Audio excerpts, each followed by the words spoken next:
Some would make the argument the Beatles are the best rock band of all time.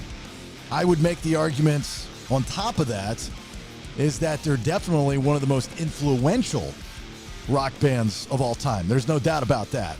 You can't fight me on it. It's impossible. Our guest right now has a new book, The McCartney Legacy, Volume 1, which is in stores now. Allan Kozin is a music critic, culture reporter for the New York Times. You did that. You contribute regularly to the Wall Street Journal, Washington Post. You've written numerous books. You've taught courses at Juilliard. You've done it all, Allan. But it all comes back to the Beatles and Paul McCartney, right? It sure does. Yeah. I've done it all, but I hadn't written a book about Paul McCartney until now with my co-author, Adrian Sinclair. So there has to be a defining moment in everyone's life. You know, I always say music is the soundtrack of our lives.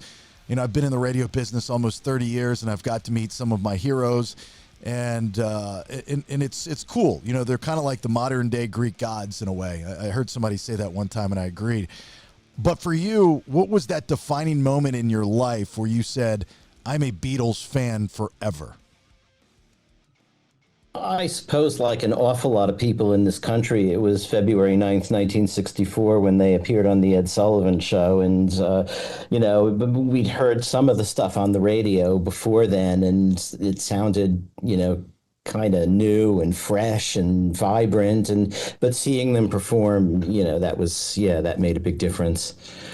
What was it that they did on the Ed Sullivan Show? Because, you know, like when I talked to my mom about the Beatles, you know, she would talk about the invasion, of course, the infamous coming off the plane and all that stuff. And as a female, you know, she's like, they were different. They were cute. They were rock stars. They all dressed the same. You know, from a guy's perspective, it's going to be a little bit different. But when you're watching that Ed Sullivan Show and the Beatles are performing, was it a John? Was it a Paul? Was it a George? Was it a Ringo? Was there something specific that you just said, this is the band? These are the guys? I think it was the whole group, you know. It was a very tight performance. I mean, you know, you look in some Beatles books and they'll say, you know, you couldn't hear the Beatles because everyone was screaming. But you've seen the clips of the Ed Sullivan Show. You can hear everything. And those were really good performances. There was a sense of camaraderie between them all. They each knew how to handle themselves, you know, in front of the camera, which, you know, as a 9-year-old, as I was at the time, I didn't really think in those terms, but now I've watched those clips 8 gazillion times like everybody else. So, you know, it's really an incredible performance and a great introduction to the Beatles as a band. So what's your relationship with Paul McCartney and with this book, again, The McCartney Legacy, and this is Volume 1, which is out now. Did you, throughout these years doing what you've done for all these major publications and writing articles, did you develop a friendship with Sir Paul? I wouldn't say a friendship. I interviewed him a number of times for the New York Times. And as you know, as I talk about a bit in the introduction to this book, Paul is probably the most professional interviewee of anyone I've ever interviewed. You walk into the room and sit down, and he knows that, first of all, you're going to be nervous because he's, let's face it, a legend, and he knows it. But he makes you feel as if you're old pals, and he has nothing else that he'd rather do than talk to you. And you know that that's not true, but he has a great way of making you feel that. And he answers your questions, pretty directly. If you ask him questions that hasn't been, gone over 10 million times, I think he appreciates being asked something new. And having listened to, even before getting involved with this book, having listened to hundreds and hundreds of Paul interviews over the years, I knew what his set pieces were. And so I was determined when I've interviewed him to not allow him to tell the story about how he dreamed yesterday or how he became vegetarian after seeing the gambling lambs out on his pasture, really asking him other stuff. And so, I got a bunch of pretty good interviews. He didn't want to cooperate for this book because he doesn't, he's fine talking to journalists. He'd rather not be involved with biographers. But we had, quite a number of people that we wanted to talk to who said, well, is Paul involved in this? And we said, no, not really. And so they went to Paul and said, do you mind if we talk to these guys? And in every case, he said, yeah, sure, fine, talk to them. Was it? So we appreciate that. Even if he didn't want to cooperate directly in the book, he absolutely didn't interfere. So that was great. Was there was there ever something that he said, "Hey, look, Allan, I don't want to answer that. I don't want to go there." Not in any of the interviews I did. He always seemed completely engaged. And in fact, I've, in all the interviews in our archive, which now number in the thousands, I don't remember running into any questions that he decided or said overtly that he wouldn't answer. Like all interviewees, he can sometimes sort of take the question and sort of glide into some other topic. I'm sure you've experienced that yourself. Oh, sure. But, yeah, but he hasn't refused to answer anything, and it's pretty straightforward. It's refreshing. It's cool because I'm a fan, right? So that's why I was very excited to have you on, because I get to live vicariously through you. I had a very small window of possibly meeting Paul McCartney in the real world at one time, because both Nate and I lived many years in Orlando, and his, I believe, still current wife, his stepson graduated from Rollins College, which is in Winter Park. Right. That's right. And downtown Winter Park, there's, a bunch of little bars and whatnot. And I remember that kind of became my new hang, not because of him, but just because of life. And word gets back to me when I'm 4 bars down that Paul McCartney is up on this, very small stage with one of the Allman Brothers in a bar playing. And I'm like, we got to go. We got to go. And by the time we got there, it was, it wasn't there. But you would hear there's video of that out on the internet. I'm sure you've run into it. This was kind of pre-internet days, though. I mean, this was going back. This was, I mean, not pre-internet days, but pre-posting everything, everybody's phone. I mean, this was still, Nate, what would this would have been like 2009, 2008-ish? Yeah, probably. Yeah. Yeah.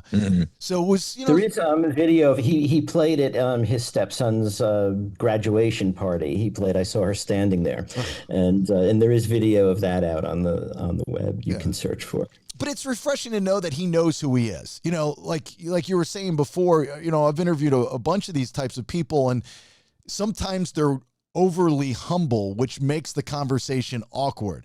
Not that you, have to put them over or kiss their ass or so on and so forth, but just know who you are, and know that the person talking to you is, like you said, even somebody with your reputation, your resume, and your accolades. You're going to be a little bit nervous. It's Sir Paul McCartney, for God's sake. Sure. Yeah, absolutely.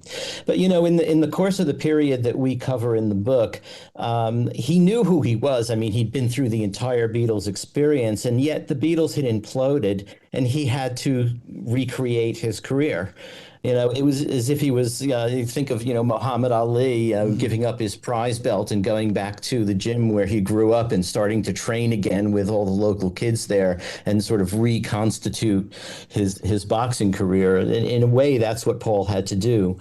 And it wasn't easy. I mean, if you when you read the book, you'll see that at the very beginning of the book, he's really seriously depressed. He's, up in Scotland, drinking way too much, not wanting to get out of bed, not shaving. And his wife, Linda, really had to sort of coax him back to life. And so we have this period, 1969 to 73 in Volume 1, that is really a dramatic period for him recreating himself. It was, we take for granted now Paul McCartney is Paul McCartney, and he was obviously Paul McCartney back then, and a Beatles idol, all that stuff. But as a solo guy, it was all new, and he had to sort of work really hard to get the success that he deserved. And it took the whole period of this book, which ends with the release of Band on the Run, which was a triumph. But the albums before it took a lot of criticism. A lot of them went to the top of the charts. People liked them, but it was sort of difficult for him in the press to get the accolades he needed. wanted, Yeah. Did you, deserved. Alan, have you ever asked Paul McCartney the what if question? Like, what if John would have not been assassinated? What would have happened to the Beatles? I never asked him that. No. Like everyone else, I sort of wonder, would they have ever come together to record something in the studio or possibly played a concert? But everything that they said in all the time after the Beatles kind of militated against that in a way. They came together to each of them played on Ringo's Ringo album, basically his third album. Paul contributed a song and played on it. He and Linda sang on it. John and George wrote songs for him. So in a way, that album has all four of them on. But I didn't ask him. It's one of those sort of what if questions that, when you have an interview with Paul, you also have a very limited time. Maybe when I've interviewed him, it's been an hour. These days, his interviews seem to be anywhere, a lot of them are 20 minutes. So, it's hard to sort of get into a theoretical thing like that. How does one get on the list to interview Paul McCartney? Sign me up. Yeah, well, writing for the New York Times opens a lot of doors, I have to admit. Yeah. So that basically did it, and interviewed him a bunch of times. I also went to England and reviewed the premiere of the Liverpool Oratorio because at the Times I was mostly a classical critic, also their Beatles desk because the pop guys were happy to sort of give me that. But I reviewed the Liverpool Oratorio, and where most of the world's classical music critics were a little bit snide about it, I was open to what he was trying to do. And at one press conference in New York, he asked me to come around to sort of see him backstage after the press conference. He sent one of the Carnegie Hall press people to get me. Wow. And he said basically, I just wanted to thank you for giving it a chance, which was very cool, have Paul McCartney send for you and say that. So yeah, that I guess that's how you get the doors opened as well. But by then I'd interviewed him a few times. Did the first meeting with Paul McCartney, did you ask to get a picture? No, but I did ask him for an autograph. Did he give it to you? I had him sign the Russian album, which at the time was pretty rare. It hadn't come out on CD yet. And being the kind of collector I am, I also need a mint copy of things. So having had him sign that one, I then had to go get another, which at the time they were pretty rare. So that was as far. He did actually when okay. He has a picture of me and him, but I don't have it. Wow, really? Yeah, after he thanked me about the oratorio review, that was on the front page of the national edition of the Times, and you can get a plating of a front page piece. Usually you just get it for your first front page piece, but I wanted a plating of this one because it was a Beatles front page, and so I really made a pain in the butt of myself with my editors calling from England, making sure I got a plating, so I ended up with two. So I told him, this was on the front page of the national edition. It got bumped off the front page of the New York edition, but I've got a spare plating of that if you want it. So he said, yeah, I'd like that. So I brought it to him the next day at his hotel, and he had a photo taken of me and him in the plating. And it was a bit weird because, plating, it's not like it's a gold album. This is a review. It's a serious review. And I wasn't just sort of, shilling for him. I seriously was reviewing that piece. So it seemed a little odd to have him in the plating and me. But he never sent me a copy. And once my wife looked for it, actually called his manager to try to get it for an anniversary present or something for me. And they said they couldn't find it, but who knows? It's in his archive somewhere. His current wife, it's just the one that I was talking about with the stepson, right? That's Nancy, yeah. He's still married. These are all normal people, meaning they're not celebrities. Like even his first wife, right? Right. What is his first wife, who was like all through the book, actually, was a photographer, and she was a rock photographer before she met Paul. Pictures that she took her in the very first issue of Rolling Stone, and all through Rolling Stone in that early period, and she photographed for a lot of rock magazines. Really did all the big groups before she met Paul. So she had that career. Largely, yeah, I can't say really gave it up because once she met Paul, there's a lot of pictures she took of the Beatles, very classic pictures. And but and then she joined Wings. I mean, she wasn't really a rock star. She wasn't a musician, but Paul wanted her with him on stage. She took an awful lot of criticism because she wasn't really a keyboard player, which was her job in the band. But if you listen to the albums, you listen to Ram, particularly, or the single Another Day, and also Wildlife, all through, you hear Linda's vocal harmonies, which are absolutely crucial to those songs. They're really a big part of the Wings sound. So a lot of the criticism she took really was kind of unfair. And he was married, what, 3 times? Because wasn't he married to a woman with one leg and she drowned or something? Heather Mills, right? Heather Mills, right? Yes, yeah. That marriage didn't last very long, but only a few years. And then he married again, Nancy. Yeah, the point of me bringing this up is he finds normal non-celebrity type women. Like, how does he see them and just go over and say, "Hi, I'm Paul. I'd like to buy you a drink"? I mean, that's what I'm getting at, because I mean, there's celebrities and then there's Paul McCartney, and if you're a woman and you get hit on by Paul McCartney, no is not an option. It's just not. Oh, I suppose it might be. We actually interviewed someone. Was it either Paul? It's told me that either Paul or John sort of pinched her bottom on the way out of a bar one day, and she didn't allow that to be pursued. But Paul is a guy who doesn't need a wingman. So certainly I've never been in that position for him. I guess it must be pretty easy for him if he is Paul McCartney and was all through the Beatles period one of the most eligible bachelor on the planet. So yeah. God, can you imagine back in the day being?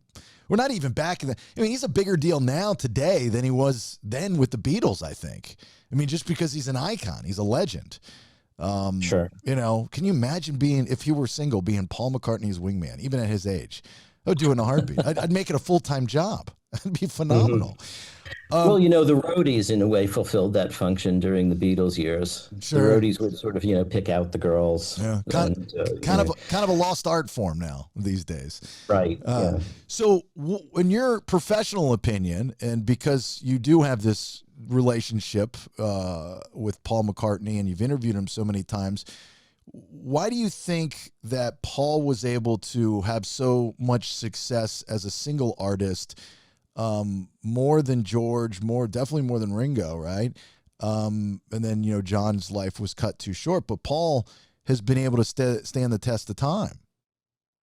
Well, first of all, you've got a championship level melody composer, someone whose imagination is incredibly fertile and who's able to turn almost anything that he runs into, whether it's something he reads in a newspaper article or something that happens or a story he heard, somehow can be transformed into a song. And we show that a lot in this book. A good example is as the Beatles were breaking up and trying to sort of figure out how to, break the partnership up after Paul basically had to sue to have that happen, went to a business meeting and George Harrison was there, and George said, we're all prisoners one way or another.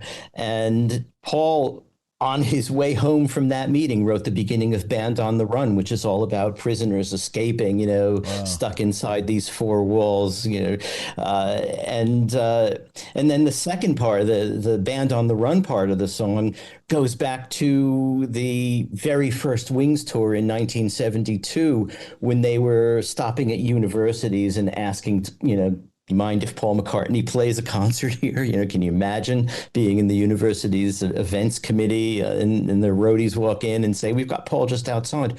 But they found themselves in a hotel situation where the manager was kind of being nasty, and Paul sort of accidentally on purpose bopped him in the nose.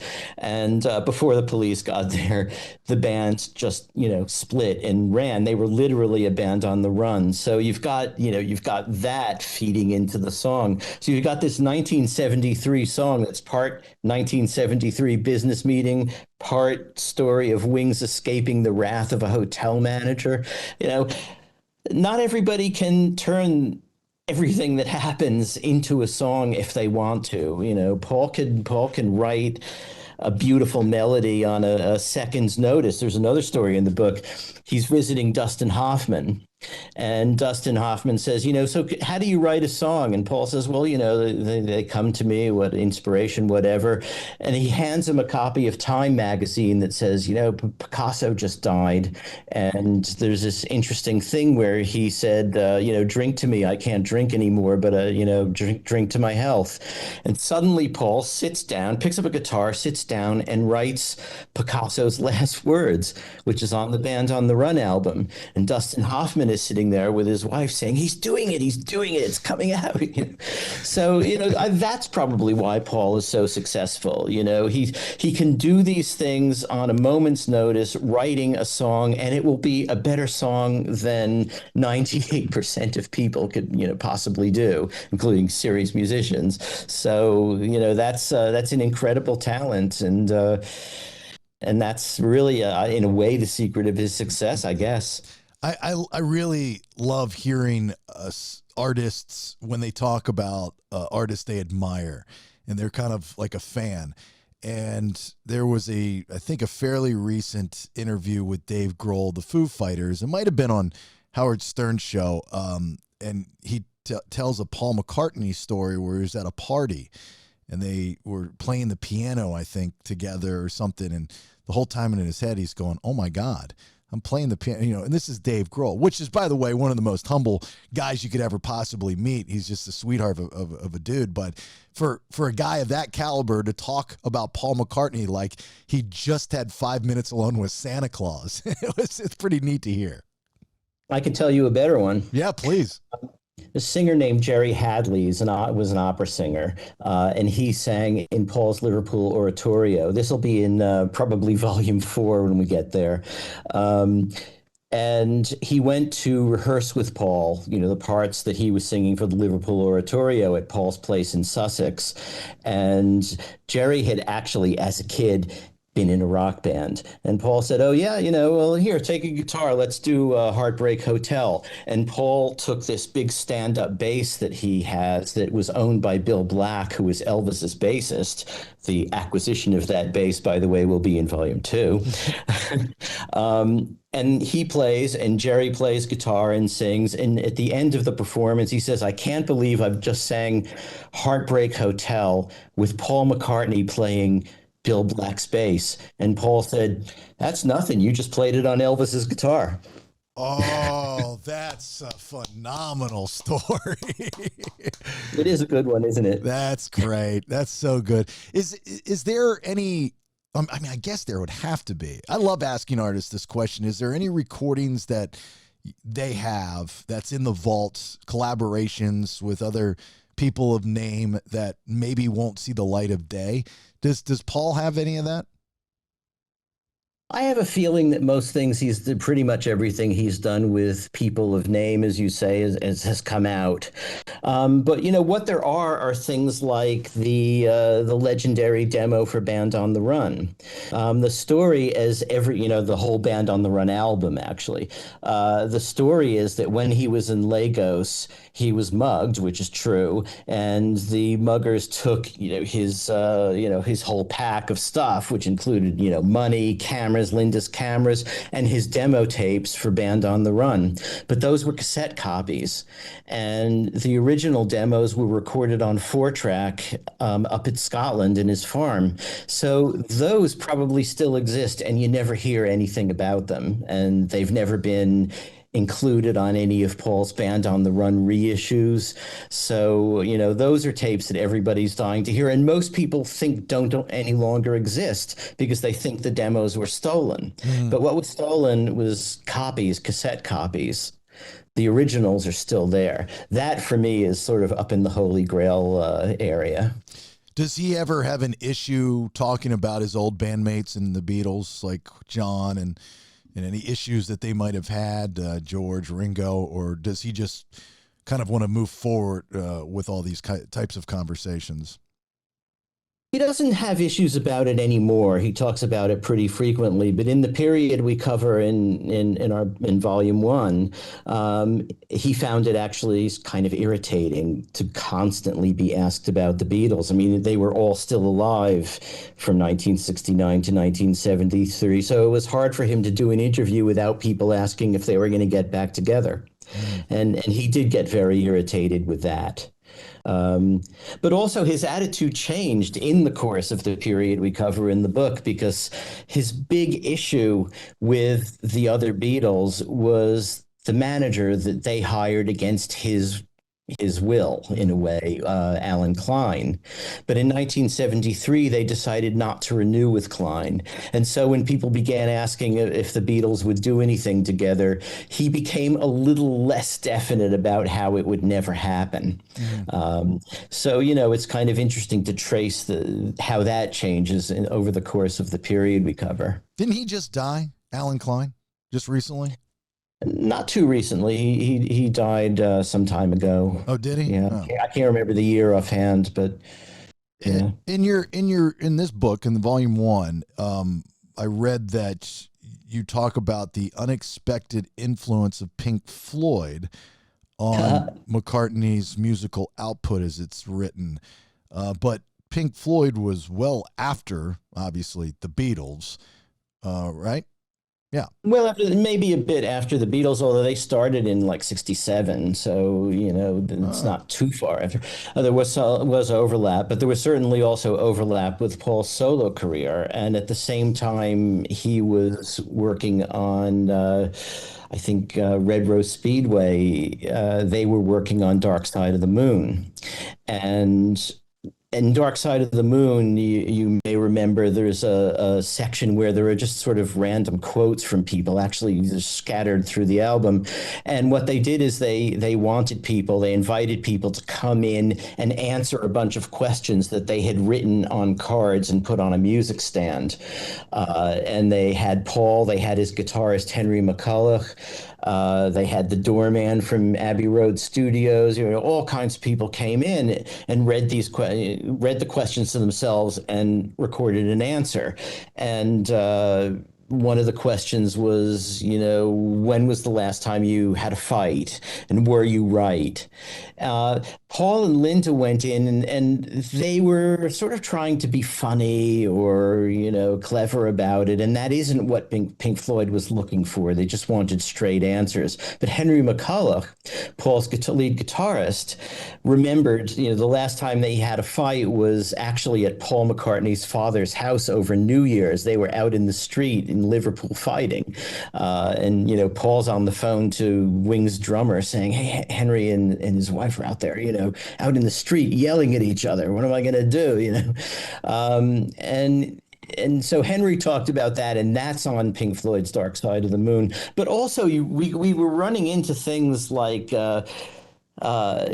Pink Floyd had done a big concert in an outdoor amphitheater, and Paul's 1972 European tour begins in an outdoor amphitheater. And he paid very close attention to what Pink Floyd were doing. I'm not saying that he was out there copying them, but he liked them. He liked their work. And if they did something that he thought was a good idea, he'd find a way to do it in his own way, in his own, style. It wouldn't necessarily even be linked with what Pink Floyd was doing, but there would be a connection that we, as big Pink Floyd fans too, also sort of noted while we were writing the book. That's interesting. Two totally different styles.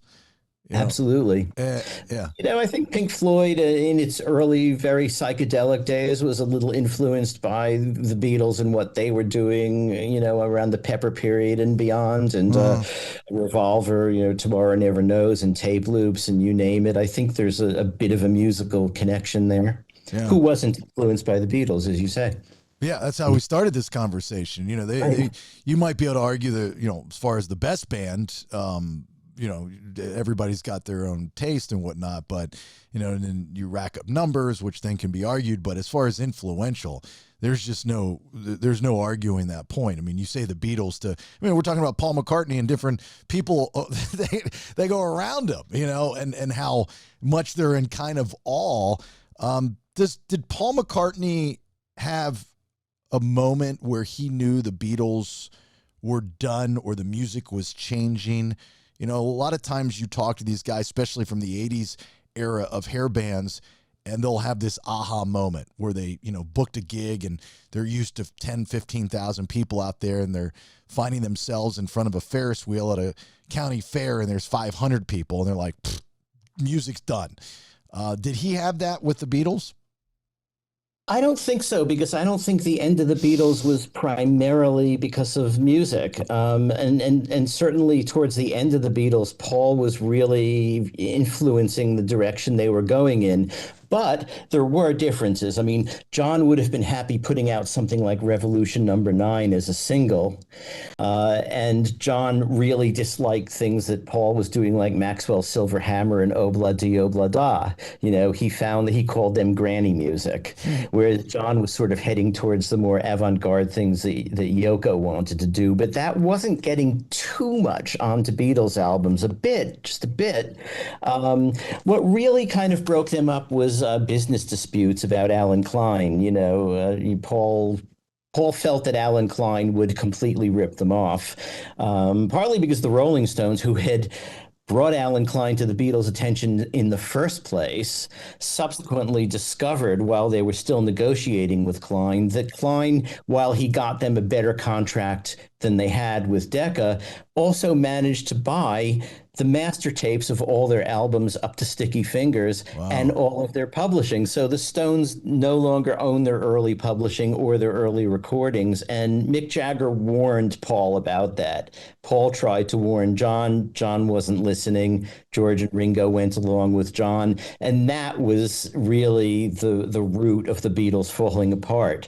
Until then, everything they had done was unanimous. That was their agreement. If someone wants to do something, all four of them have to agree to do it. But on May 9th, 1969, they got together to listen to an early mix of what became the Let It Be album. And at that session, the others said, okay, we've signed Allan Klein's contract. You have to sign it tonight because he's going back to New York, has to meet with his board, which is sort of a nonsense explanation. And Paul said, no, I don't want to. I don't agree with the royalty rate he's getting. I don't believe in that we even should have him, but we need to discuss this. And they said, no, Apple's bylaws say that, 3-1, we outvote you. That's what it is. And Paul refers to that as the sort of cracking of the Liberty Bell moment, because that was when, suddenly they went from everything has to be unanimous to three guys can, overrule one of them, and the one of them was him. So obviously he didn't like that. So that would be the beginning of the end right there. That was the beginning of the end. But when they decided not to re-sign with Allan Klein, John Lennon said, it turns out Paul was right. So wow. But isn't that the story with every band? I mean, Guns N' Roses had the manager dispute that, of course, always sides with the lead singer. NWA, if you watch that movie, I mean, you saw the siding with Eazy-E. I mean, it's just the same story over. Queen, if you watch the bio on that, very similar stuff. I mean, you would think at some point in time these bands would learn their lessons. Right, but people are people, and they have, everyone has their own way that they want things to go, and things can go harmoniously for a decade, as it did basically with the Beatles, and then something can happen, and it's just one of the sad facts of human nature, unfortunately. Mm.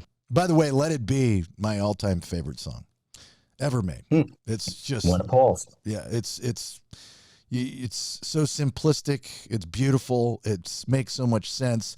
It stands the test of time.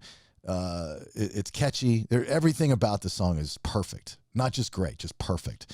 Love that song. If I had 1 minute with him, that's all I'd tell him. Like, hey, Paul, just want to let you know. Love the song. Have a good day. See you later. Did you ever bring up the urban legend of Paul is dead and all that stuff?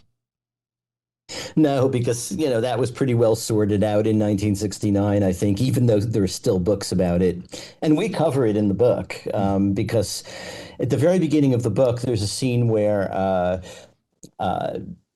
couple of journalists from Life magazine come up to see Paul in Scotland after John has announced that he wants a divorce from the Beatles, and Paul is up in Scotland being incredibly depressed, and he sees these two people coming, and he throws a bunch of kitchen scraps at them as they walk towards his door, and then he thinks better of it, and they were there to ask him about the Paul is dead thing, and he decided in the end that he would give them an interview, and he just denied, yeah, all these clues. They're ridiculous. I'm walking across Abbey Road without shoes because it was a hot day and I took my sandals off. There was nothing to it. But, I mean, it's fascinating stuff, and we get into what a lot of the clues were and things in the book, just because it's it's about things going viral before viral was a thing. So we discuss it in the book. I never discussed it with him personally, but because I was pretty sure that the person I was talking to actually was Paul McCartney. Yeah. So for those that don't know what we're talking about, the conspiracy is that Paul McCartney died on November 9th, 1966, and was secretly replaced by a lookalike. And this rumor began circulating in 67. And according to the... No, it actually was 69. It was 69? Around the time the Abbey Road album came out, and around the same time the Beatles John said he wanted to break up the Beatles, and Paul went up to Scotland. That was the current thing. It was 69 that happened. And Paul was communicating through subtle details of the albums. So what you were just talking about, there are all these different clues, and people were trying to figure it out and all that stuff. Right. Not true. Yeah, Paul was the walrus, and the walrus is a Norwegian symbol of death and all that. The funny thing is that when the Life magazine journalists went up there to talk to him, all the Beatles had agreed, even though John said, okay, I want out of the Beatles, I want a divorce. They had agreed to keep really quiet about that. And formally, they kept quiet about it until April 1970, when Paul released his McCartney album and included a press kit for the press versions with a QA interview. And he's asked, or actually asked himself, it's a self-interview, do you envision working with the Beatles again in the future? And he says basically no. It's a very dyspeptic interview, given that Paul is the happy thumbs up guy usually. And the funny thing is that in this interview with Life magazine, he just says, yeah, the Beatles thing is over. And the reporters didn't even notice it. And as I say in the book, you don't have to play stuff backwards. You don't have to think about whether walruses are really Norwegian death symbols. He says right there, straightforwardly, the Beatles thing is over. And they're so busy focusing on the Paul is dead story that they missed the lead, they missed the headline right in there. So, God, what's your favorite piece of Beatles / Paul McCartney memorabilia, and what's the most expensive piece of memorabilia do you have? I would say probably it's a Butcher cover, which was the original cover of the Yesterday and Today album, with the Beatles in butcher smocks with slabs of meat and bits of baby dolls all over them. That cover was out for very, very short time, and it was withdrawn.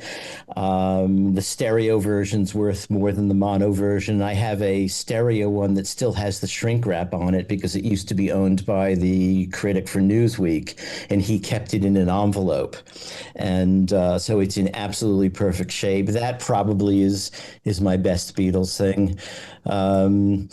I've got autographs of all of them. That's kind of cool.